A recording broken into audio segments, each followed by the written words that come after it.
জন্য সাক্ষ্য গ্রহণ করা হবে। মোহাম্মদ আবু সাইদ, পিতা মোহাম্মদ মকবুল হোসেন, ঠিকানা বাবনপুর, জাফরপাড়া, মদনখালী, পীরগঞ্জ, রংপুর। সাক্ষ্য গ্রহণ শুরু সকাল 9টা। সাক্ষ্য গ্রহণের স্থান সার্কিট হাউস, রংপুর। 6 আগস্ট 2024 মঙ্গলবার নিহত ব্যক্তির জন্য সাক্ষ্য গ্রহণ করা হবে।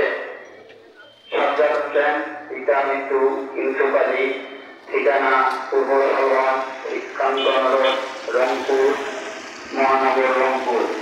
মোসলেম হোসেন মিলন, পিতা মৃত্যু মুখলেসুর রহমান মন্টু, ঠিকানা পূর্ব গণেশপুর, রংপুর মহানগর, রংপুর। মোহাম্মদ মানিক মিয়া, পিতা মৃত্যু সেকেন্দার আলী, ঠিকানা পূর্ব কাগজপাড়া, রংপুর মহানগর, রংপুর। সাক্ষ্য গ্রহণ শুরু সকাল 9টা। সাক্ষ্য গ্রহণের স্থান সার্কিট হাউস, রংপুর।